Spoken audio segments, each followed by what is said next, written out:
Hola amigos de Anarcast, soy Luis Fernando otra vez con un episodio nuevo bastante interesante como todos, pero hoy de hecho sí me siento un poquito intimidado con la persona que tenemos. Es uno de mis héroes. Él es, bueno, no les voy a tratar de decir cosas que no son, nada más le voy a leer tantito. Él es abogado con una carrera en Poder Judicial en Argentina. Ricardo Manuel Rojas está con nosotros, fue secretario de letrado de la Corte Suprema de Justicia y juez en lo tribunal, en lo criminal de Buenos Aires, y regresó al 2011 y también es doctor en Historia Económica, lo cual me encanta, ahí en Argentina. Ha sido profesor de asignaturas vinculadas con el análisis económico, la filosofía del derecho y el derecho constitucional en varias universidades argentinas y ha visitado y dado conferencias a tantos países como Chile, Uruguay, Bolivia, Paraguay, Brasil, Perú, Ecuador, Venezuela, El Salvador, Guatemala, Estados Unidos y Turquía. Ha hecho bastante investigación en el área de la filosofía del derecho, ha escrito, tiene muchas publicaciones y este señor es bastante, me encanta la manera en que escribe y su manera de pensar. Entonces, hemos tratado de hacer esta entrevista ya por un tiempecín y por fin se nos dio. Entonces, pues muchas gracias, Ricardo, que estás aquí con nosotros. Al contrario, un gusto por la invitación y es un placer hablar contigo. Gracias. Pues la primera pregunta que siempre hacemos aquí en Anarcast es ¿cómo te volviste un anarquista? Entonces, ¿cuál es tu historia aquí? A ver, te puedo responder con una pequeña anécdota. En los años 90 yo era investigador aquí en Argentina con Alberto Venegas Lynch, hijo, que es un intelectual bastante famoso y él estaba en la transición del liberalismo clásico hacia el anarquismo de alguna manera y escribió un libro hacia el autogobierno donde planteaba el anarquismo. Él le pidió a James Buchanan que le escribiera un prólogo. Yo le decía, mire, James Buchanan se pasó toda su vida haciendo análisis económico del Estado, o sea, difícilmente quiera prologar un libro como este. Sin embargo, le escribió un libro y en una carta le dijo algo muy interesante, dice, yo me considero un anarquista intelectual. Y esa frase a mí me quedó, porque en realidad lo que él estaba diciendo era lo mismo que me ocurría a mí.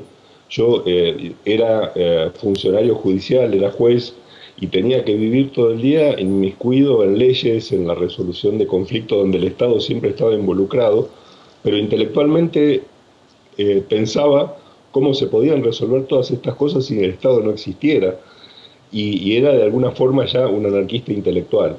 Con el tiempo fui acentuando la búsqueda de esa transición de un sistema como el que estamos viviendo hacia un sistema sin Estado y trabajo permanentemente en ello. Es decir, yo, por un lado, soy bastante escéptico en las transiciones. Me parece difícil que se pueda pasar libre y voluntariamente por un método pacífico y casi evolutivo de una sociedad con Estado a una sociedad con Estado más chiquito, más chiquito, más chiquito hasta que desaparezca. Eso nos gustaría a muchos, pero me parece difícil de lograr.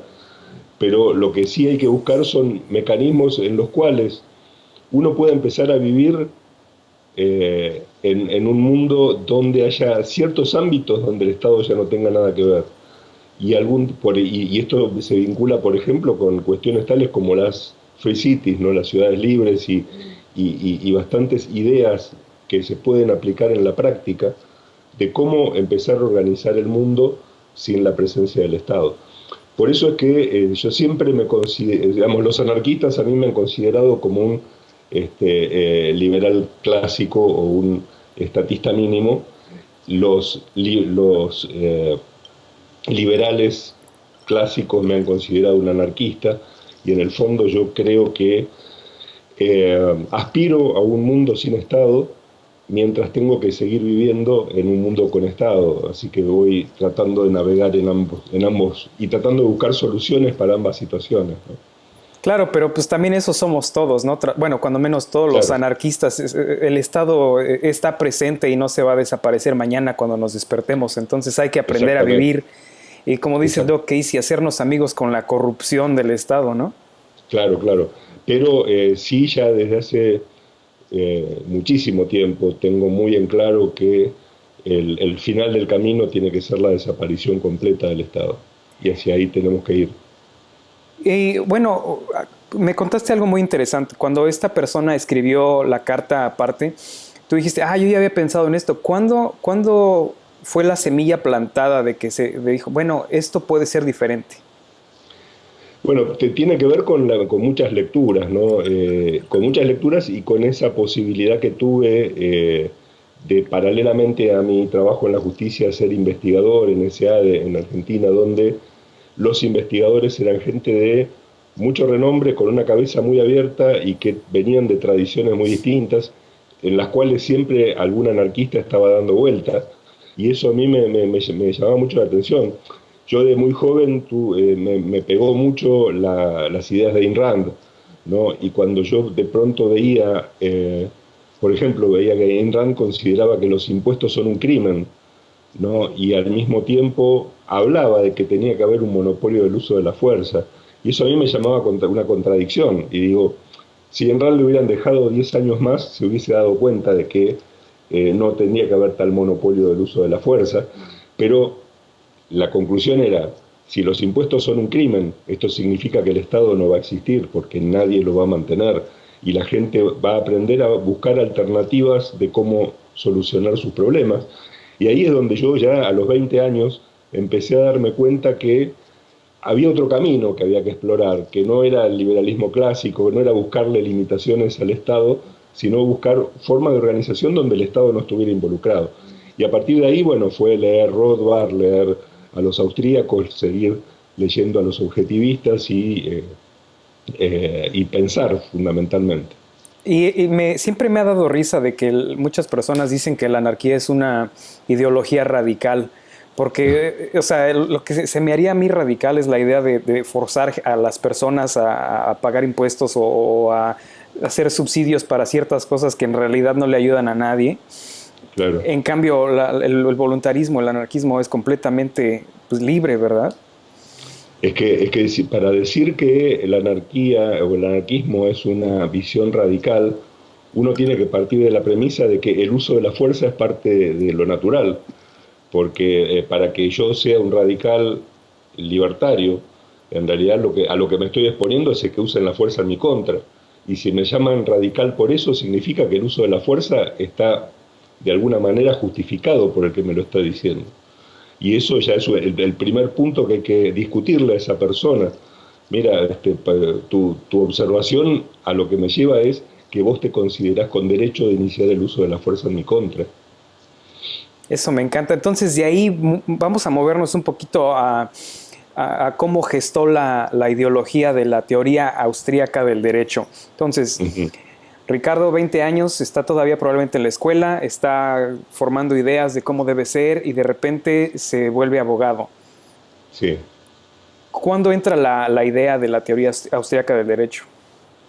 Bueno, paralelamente a que estudiaba yo abogacía, leía mucho, como te decía, empecé con Ayn Rand, seguí con algunos autores clásicos argentinos bastante liberales, como Juan Bautista Alberdi, y empecé a tomar contacto con los austríacos, con Mises, con Hayek, leí La acción humana, leí Los fundamentos de la libertad, Derecho, legislación y libertad, accedí a Rothbard, a Kirchner, y entonces empecé a abrir una forma de ver las cosas diferentes. Y curiosamente, lo que a mí más me impactó desde el punto de vista jurídico no fue la obra de Hayek, sino La acción humana. ¿Por qué te digo esto? Porque si uno parte de la idea digamos, del axioma de la acción humana de Mises, llega a la conclusión de que en realidad el derecho es parte de un mismo orden social que es el mercado. El derecho es un aspecto del mercado. Digamos, la economía, el derecho, las instituciones no son ciencias diferentes, forman parte, según yo pienso, de una misma ciencia que uno podría llamarla, bueno, si quieren, cataláctica, pero el aspecto jurídico del proceso de mercado es cómo resuelvo los conflictos que se me plantean en el intercambio con otras personas. Y cuando uno empieza a ver el problema del derecho desde ese aspecto, se da cuenta de que en realidad no tiene por qué inventar ni el derecho natural, ni ningún tipo de normas generales, morales, superiores, sino que en realidad lo único que tiene que reconocer es la aptitud de las personas para resolver sus propios conflictos y buscar y desarrollar instituciones y mecanismos para resolver los conflictos. Y ahí quien realmente influyó mucho en mí fue Bruno Leoni. Bruno Leoni en las lecciones de filosofía del derecho empieza diciendo: el derecho nace con el primer reclamo. Mientras no hay un reclamo no existe el derecho. O sea, nosotros podemos firmar un contrato, pero lo guardamos en el cajón de un escritorio y mientras lo cumplamos no hay ningún problema y no tenemos ningún conflicto. Ahora, si yo no lo cumplo, tú sacas el contrato y vienes y me reclamas. Ahí nace el derecho, según Bruno Leoni. Y eso me pareció totalmente adecuado al pensamiento de Mises digamos, a una visión jurídica del desarrollo de la acción humana. Y en ese camino es que yo escribí un trabajo que es el germen de un libro que se llama Los fundamentos praxeológicos del derecho, donde en realidad la idea es aplicar la praxeología misiana al desarrollo del derecho, que es algo distinto de lo que hizo Hayek, ¿no? Porque Hayek partió del reconocimiento de normas superiores, que si bien tenían digamos, un origen más o menos espontáneo de todos modos él reconocía que tenía que haber normas. En realidad yo llegué a la conclusión de que esas normas no son necesarias. En realidad, en la medida en que las personas prevean los mecanismos para solucionar sus conflictos, ahí es donde están las reglas del derecho. Y las hace la gente. Las hace la gente cuando contrata y cuando crea instituciones previendo conflictos que puedan ocurrir en el futuro. Eso me encanta porque, por ejemplo, hoy estaba teniendo una conversación con otra persona ahí en Facebook que me estaba hablando acerca de la idea de que se necesita una autoridad para poder mediar pues, cuando haya conflictos, y esa autoridad, ¿cómo le vas a hacer caso si no es el gobierno? ¿Cómo le responderías a esa persona? Bueno, es que es muy probable que esa autoridad exista porque va a haber sido escogida por las personas previamente para resolver sus conflictos. Es decir, el hecho de que yo viva en una sociedad totalmente libre no significa que yo no pueda prever que voy a poder tener conflictos con alguien y que no prevea los mecanismos. Así como yo contrato un seguro para mi automóvil por si tengo un accidente, eso no significa que yo piense que voy a chocar mañana, pero lo contrato porque sé que algún día puedo tener un problema. Del mismo modo, yo voy a buscar un mecanismo para solucionar mis problemas legales si algún día los tengo. Y eso lleva a desarrollar una serie de instituciones que en la medida en que son eficientes se van formalizando y uno hasta llega a tener la sensación de que existieron toda la vida y que alguien las creó y que alguien las diseñó y las escribió y las puso y las impuso. No, son producto de la evolución. Como decía Douglas North, todas las instituciones son primero espontáneas y después se formalizan. Y cuando son espontáneas, si son efectivas, sobreviven. Si no son eficientes, desaparecen. Y así es como debería evolucionar el derecho también. Eso me gusta y me llama mucho la atención. Estaba viendo yo el otro día una entrevista con David Friedman y él estaba explicando esto de que, por ejemplo, si tú, Ricardo, y yo, Luis, tenemos un problema, la agencia de seguros tuya pues va con la mía. Por ejemplo, que yo choqué tu carro y entre las agencias, así como los carros, ellos ven quién tuvo la culpa o quién no tuvo la culpa y se pagan y todo está, la mediación pasa por medio de ellos y uno pues nada más paga su premio o su mensualidad y todo eso. Entonces eso se me hace mucho más fácil, mucho más rápido y probablemente mucho más económico, ¿no? Seguro, además ten en cuenta que en una sociedad totalmente libre, los freeriders serían muy pocos. Esto porque en realidad prácticamente toda la tierra tendría dueño. Nadie estaría en un lugar si no tiene un derecho a estar en ese lugar porque lo echarían de allí. Y sería muy difícil para alguien vivir en un lugar si no prevé la forma en que va a solucionar sus problemas con sus vecinos. Porque de lo contrario sabe que va a ser una especie de paria. Si en una sociedad donde tener un seguro, por ejemplo, es libre, y de 20 personas, 19 tienen su seguro y ese seguro prevé un mediador o un árbitro que resuelve los conflictos, y hay uno que decide no tenerla, con ese nadie va a querer contratar, porque nadie va a saber qué va a pasar si hay un conflicto mañana. Esa persona va a tener muchos problemas para poder seguir viviendo ahí en la medida en que no busque un mecanismo para solucionar los conflictos pacíficamente con sus vecinos. Y entonces así es como se van de alguna manera reacomodando las personas y las situaciones. Y a la larga la gente descubre que es conveniente para uno estar asociado de alguna forma a algún mecanismo de solución de conflictos para evitarse problemas mayores.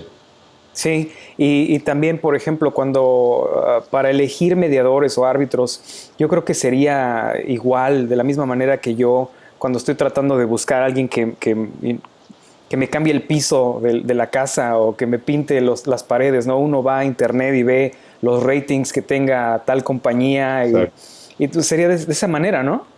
Por supuesto, es decir, habría una competencia muy grande, no habría un juez que tiene el monopolio de ser juez en este territorio porque una ley dice que él es el juez de este territorio, sino que las partes podrían contratar a la persona que mejor quieran que sea su juez, e incluso a ese juez ponerle condiciones.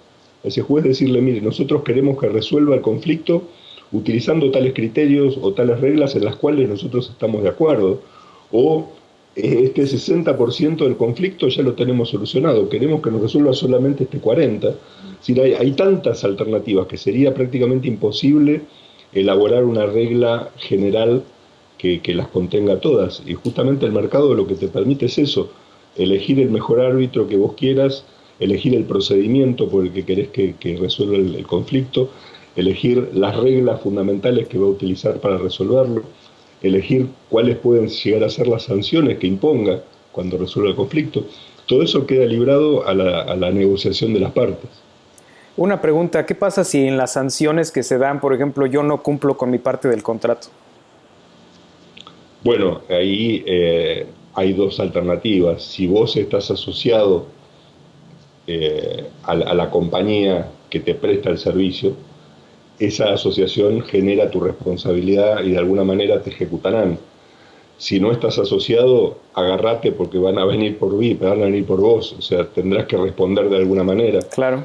Te lo exigirán primero por las buenas y si no es por las buenas será pues de otra manera, pero justamente son los motivos por los cuales es conveniente que uno esté asociado a algún tipo de agencia que, digamos, que proteja los derechos. Claro, eso es algo que siempre me ha fascinado, esa idea de que poder ir a elegir a tu mediador como uno va a elegir doctores o cosas así. Claro.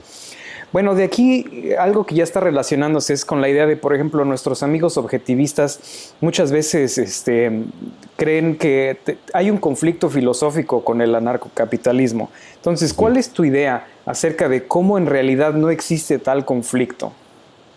Sí, yo originalmente dividía al mundo liberal en tres ramas. Yo decía, están los liberales minarquistas, liberales clásicos minarquistas, están por otro lado los anarquistas y en el medio están los randianos, ¿no? Y yo decía, ¿por qué? Y porque por un lado tienen en común con los anarquistas que consideran que el cobro de impuestos es un robo, que por lo tanto el Estado no puede iniciar el uso de la fuerza contra nadie, y en ese sentido son mucho más liberales que los liberales más liberales de los clásicos o minarquistas.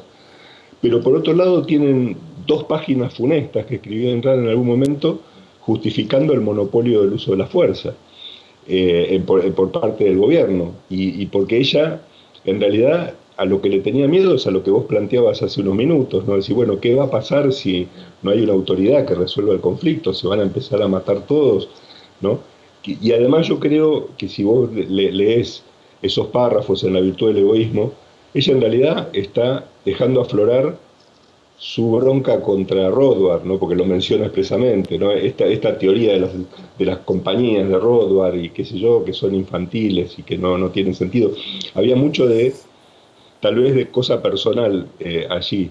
Pero yo creo que si Rand hubiera desarrollado un poco más esta idea y hubiese tratado de compatibilizar la noción de que el gobierno no puede iniciar el uso de la fuerza y no puede cobrar impuestos con la idea de un gobierno único, en realidad hubiese llegado a un punto que es bastante lógico, ¿no? Porque muchas veces, y esto yo lo discuto mucho cuando hablo del tema de cómo organizaría una Free City en el futuro, muchas veces uno piensa, bueno, agarremos un territorio, ahora que está Liberland y están todos desesperados por irse para allá, lo dividimos en 50.000 parcelas, cada uno agarra su parcela y después vemos qué hacemos, ¿no? Y después empezaremos a negociar y nos organizaremos libre y espontáneamente. Lo más probable es que o nos terminemos matando todos o el más fuerte de todos termine siendo el dictador que nos someta a todo lo que estamos ahí, que esa es la historia de la humanidad. Normalmente, toda forma de asociación libre y voluntaria termina eligiendo alguna forma de organización única de un territorio. O sea, yo no conozco ningún territorio totalmente libre donde haya 5 agencias compitiendo entre sí. Lo más probable es que termine habiendo una, por decantación del mercado. Una con competidores potenciales que si se hacen mal las cosas van a venir a quitarle el negocio. Pero en general la gente va a decir, yo quiero tener una sola agencia que establezca ciertas reglas, que establezca, digamos, si cada uno va a decidir, por ejemplo, por qué mano van a andar los automóviles en las calles, y entonces la agencia A dice tienen que andar por la izquierda, la agencia B dice tienen que andar por la derecha, la agencia D dice tienen que andar por el medio, terminarían chocándose todos. Entonces, lo que creo que Rand tenía razón, lo que pasa que creo que lo expresó mal, es que esa digamos, libertad individual llevaría a que de algún modo por decantación termináramos organizando territorialmente una forma de gobierno, que duraría lo que la gente quiera, porque como no hay impuestos, la gente deja de financiar eso y se acabó esa administración.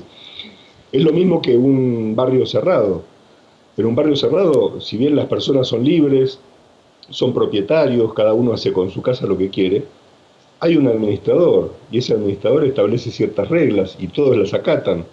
Lo pueden echar cuando quieran, pueden tratar de cambiar las reglas, pero uno no tiene 5 administradores en el mismo barrio.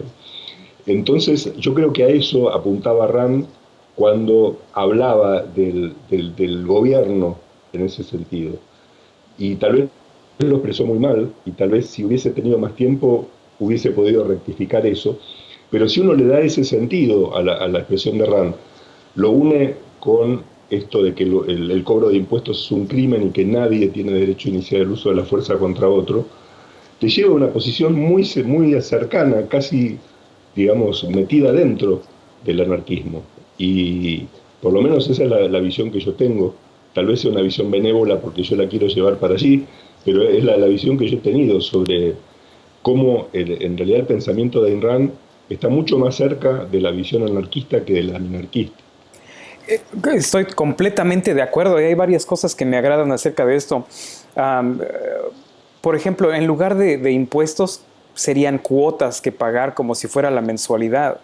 Entonces, Exacto. o sea, no es que no queremos un tipo de organización o que no queremos un tipo de liderazgo, porque eso no es exactamente lo que los anarcocapitalistas estamos diciendo, o cuando menos ese es mi entendimiento.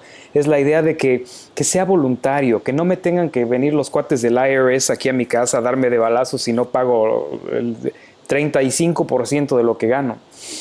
Sino que, ok, nosotros estamos de acuerdo y de que ellos en realidad van a trabajar por nosotros, así como usted lo está diciendo, es la idea de los agentes que... Pero sería como un tipo de negocio para ellos, no sería un monopolio con la fuerza, ¿no? Claro. Y además uno los podría despedir en el momento que uno quiera, si uno no está conforme con la forma en que trabajan. Pero es así, y obviamente anarquismo no significa ausencia de reglas, las reglas existen y lo que se discute es de qué manera se establecen esas reglas, de qué manera se cambian, y ahí yo creo que está la gran discusión del anarquismo, ¿verdad? Y eso yo creo que es una de las distinciones más importantes que debemos hacer, porque mucha gente siempre, uno que habla del anarquismo y se imagina en la película de Mad Max, ¿verdad? Claro. Pero no, o sea, completamente incorrecto. Entonces, de ahí, digamos, las ciudades libres. Usted tiene mucha experiencia en las ciudades libres. Por ejemplo, si llegamos a ser un tipo de ciudad libre, ¿cuál es tu perspectiva de cómo deberíamos empezar? ¿O cuál es tu experiencia con esto? Bueno, vos sabés que hay una experiencia en marcha que es la de Honduras, ¿no? Honduras, hace ya unos 5 o 6 años atrás, el gobierno encaró este proyecto de crear un área que originalmente fue muy auspicioso. Yo en esa época trabajaba en la Universidad Francisco Marroquín en Guatemala y tuve mucho contacto con esa gente. Ellos venían a la Marroquín y tuvimos un feedback muy grande. Y originalmente ellos modificaron la constitución para permitir la creación de estas ciudades libres, que eran ciudades modelo, ellos les llamaban. Eh, Crearon un estatuto. La visión de ellos era más la de una charter city que la de una free city. O sea, charter city al estilo Hong Kong. O Ajá. sea, el Estado le da a un desarrollador un estatuto constitucional, como tenía Hong Kong cuando Inglaterra era la dueña del lugar, y a partir que obviamente ponía condiciones muy pequeñas y le dejaba toda la libertad a la ciudad. Pero estamos hablando incluso de dictar normas penales, de decidir quiénes iban a ser los jueces, de contratar jueces del país que quieran, de todo. Le ponía, por ejemplo, limitaciones a la posibilidad de establecer impuestos dentro de la Free City. O sea, la mayor cantidad de las normas eran limitativas, ni siquiera eran invasivas. Eh, Desgraciadamente, como es la política, todo eso se aprobó. Después alguien planteó la inconstitucionalidad de esto porque el territorio donde se iba a hacer la primera Free City, obviamente una Free City tenía que estar en la costa para tener un puerto y poder tener comercio, que era lo que iba a hacer que viviera esa Free City. Entonces encontraron una cláusula en la Constitución que prohibía que extranjeros fueran dueños de tierras en las costas, y eso hizo que se declarara inconstitucional todo, volvió todo para atrás, y el mismo presidente avanzó nuevamente, le hizo modificaciones al proyecto y logró aprobarlo de nuevo, y las últimas noticias que yo tengo es que se sigue trabajando buscando desarrolladores. Ahora, ¿cómo veo yo la Free City? Y vos tenés muchísimas posibilidades de organización distintas, tantas como la imaginación, porque cada uno puede imaginar su propio modelo. Pero yo lo que veo básicamente es que vos podés o bien organizar eh, la venta de lotes, o el loteo de un lugar, y que cada uno es dueño de su tierra, como decíamos hace un rato, y a partir de ciertas reglas iniciales, la gente se las arregla sola. O si no, algo que para mí es más eficiente, que es tener un desarrollador que planifique la ciudad, que la construya y que entregue títulos a personas que contraten para vivir ahí, que pueden ser a 90 años, a 100 años o a 200 años. No necesariamente tienen que ser por plazos pequeños, pero me parece que es mucho más eficiente un desarrollador con reglas que la gente conozca antes de entrar, y con un mecanismo para cambiarlas en el futuro eventualmente, y que las personas vayan a vivir ahí en la medida en que esas reglas sean eficientes para ellos y que cuando dejen de serlas se muden a otra, que distribuir derechos de propiedad y que después 20.000 personas tengan que estar discutiendo entre ellas cómo van a organizarse. Eso me parece que es más complicado a futuro. Termina teniendo políticos, burocracia y todos los males que nosotros conocemos. En la medida en que en lugar de una o dos free cities hubiera 1.000 free cities en el mundo, uno tendría la chance de encontrar aquella free city que cumple con todos los requisitos de donde uno quisiera ir a vivir o quisiera ir a trabajar.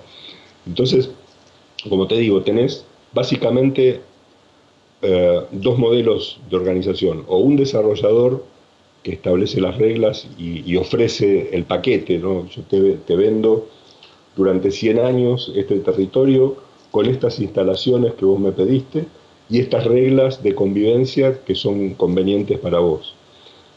Si vos lo aceptás, me pagás y vivís aquí y desarrollás tus negocios aquí, tendrás un puerto para vender tus negocios, un banco para guardar tu dinero y todo lo que necesites. Y con el tiempo, obviamente, se irán desarrollando nuevos servicios que la propia gente empiece a ofrecer.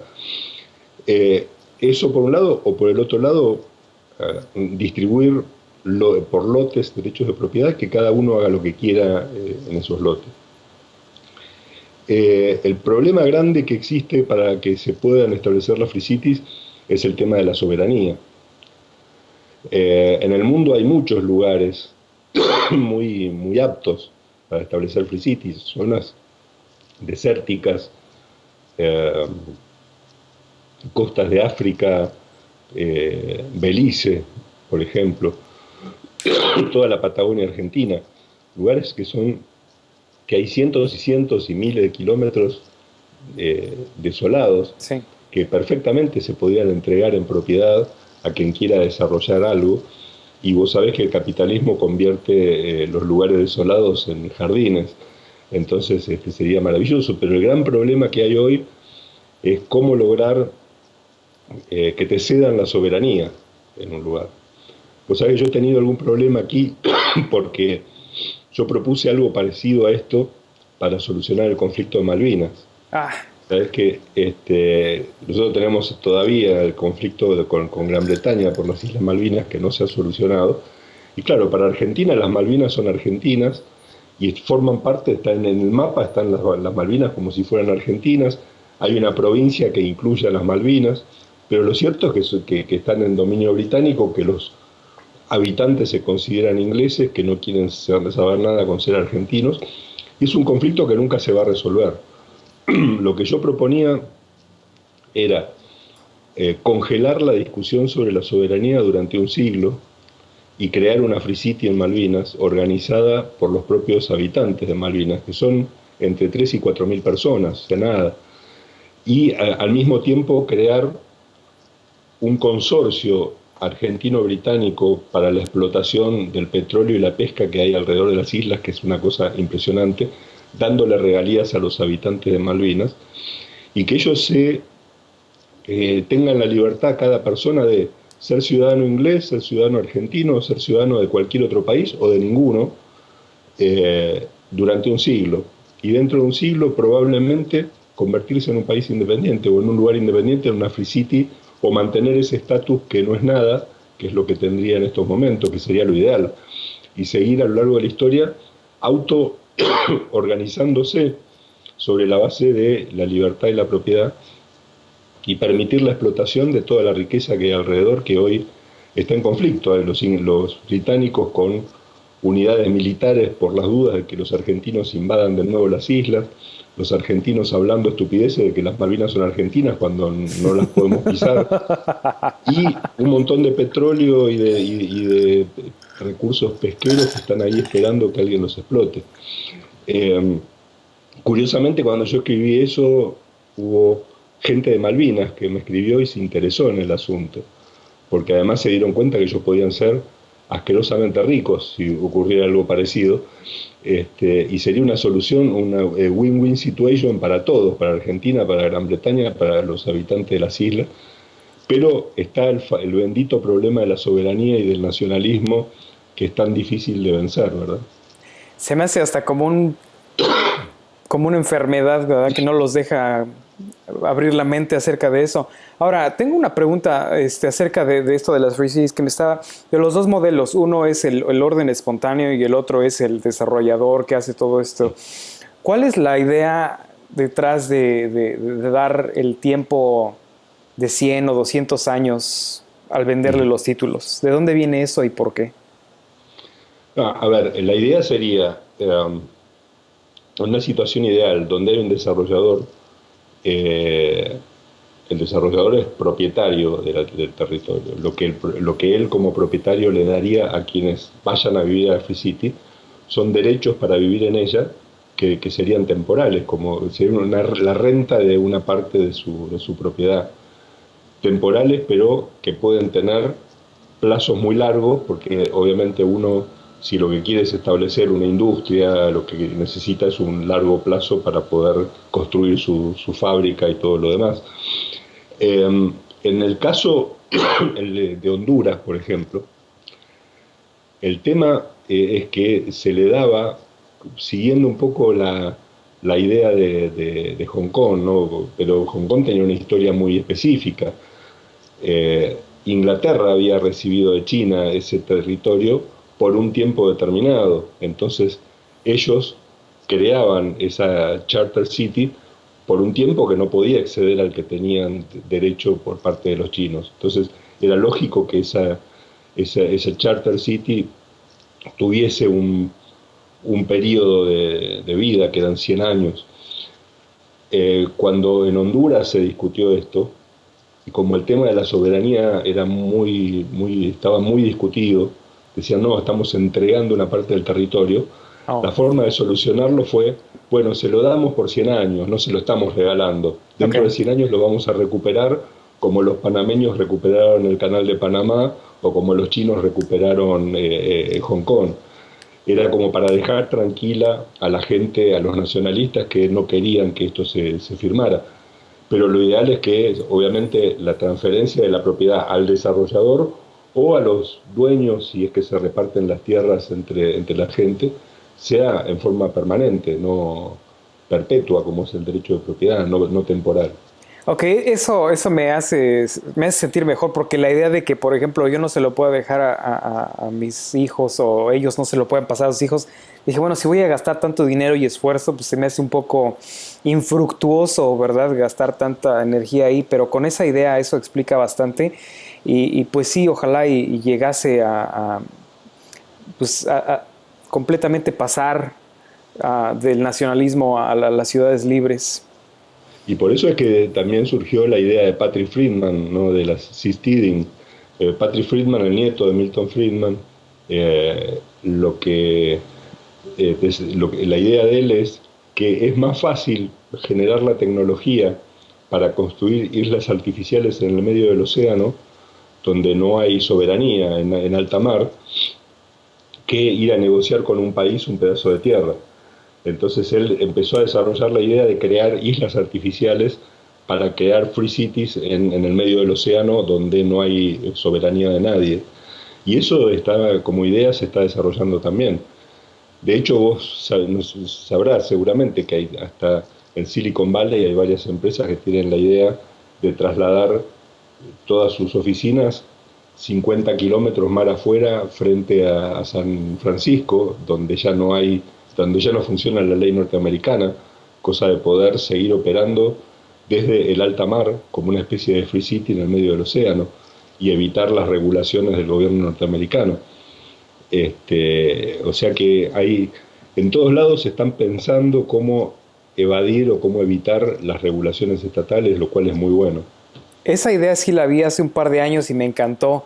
No sabía que eran 50 kilómetros, pero sí, la idea de poder evadir eso se me hizo bastante, pues, ¿cuál sería el adjetivo? Bastante sexy, ¿verdad? Que no van a estar teniendo que pagar impuestos, teniendo que estar atados a un estado. Y sí, hasta Peter Thiel, el cuate que era de PayPal, él donó millones de dólares para el desarrollo de estas ideas también. Entonces, Sí. la prognosis de las Free Cities, ¿qué crees que vaya a pasar pronto o que tarde mucho? O ¿tú qué piensas? Mira, depende mucho de qué pase en el mundo en general. A mí todo lo que está pasando en Europa en estos momentos me asusta bastante y no sé en qué va a terminar. Y en la medida en que de pronto hubiese un recrudecimiento de terrorismo o de violencia en Europa, eso acelera la búsqueda de alternativas. ¿No? Si la gente está tranquila donde vive, no está pensando en irse a vivir a otro lado. Cuando la gente empieza a tener miedo y quiere irse a vivir a otro lado y ve que el mundo ya está todo ocupado y en todos lados hay problemas, empieza a buscar dónde crear su nueva sociedad. Y ahí yo creo que eso podría acelerar la creación de free cities en muchas partes, porque todavía el mundo tiene muchos lugares desiertos como para poder avanzar.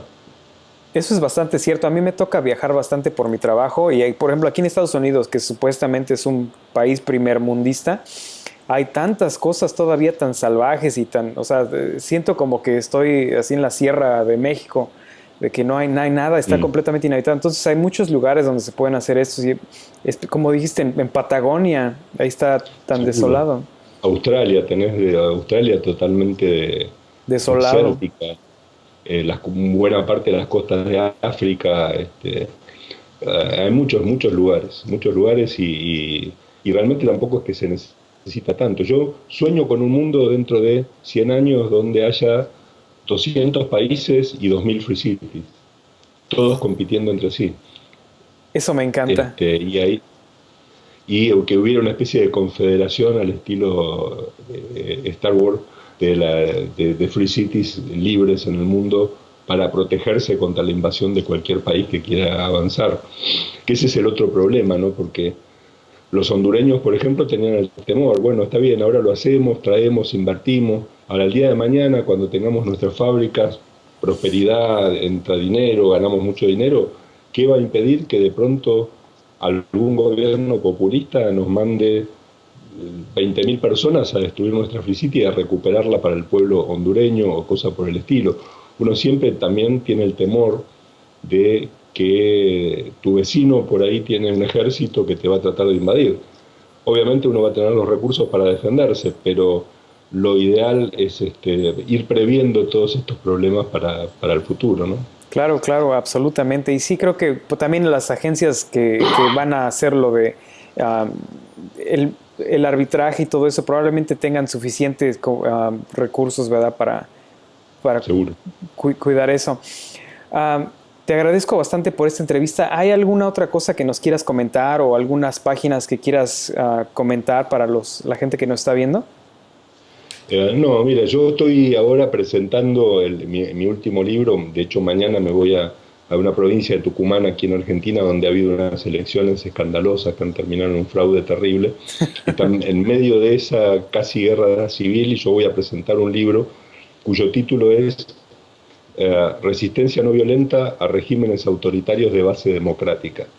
Es una especie de manual de cómo luchar contra democracias populistas, tomado un poco de las ideas de Jim Sharp, que él escribió sobre cómo resistir de manera no violenta a dictaduras armadas y con bastante éxito.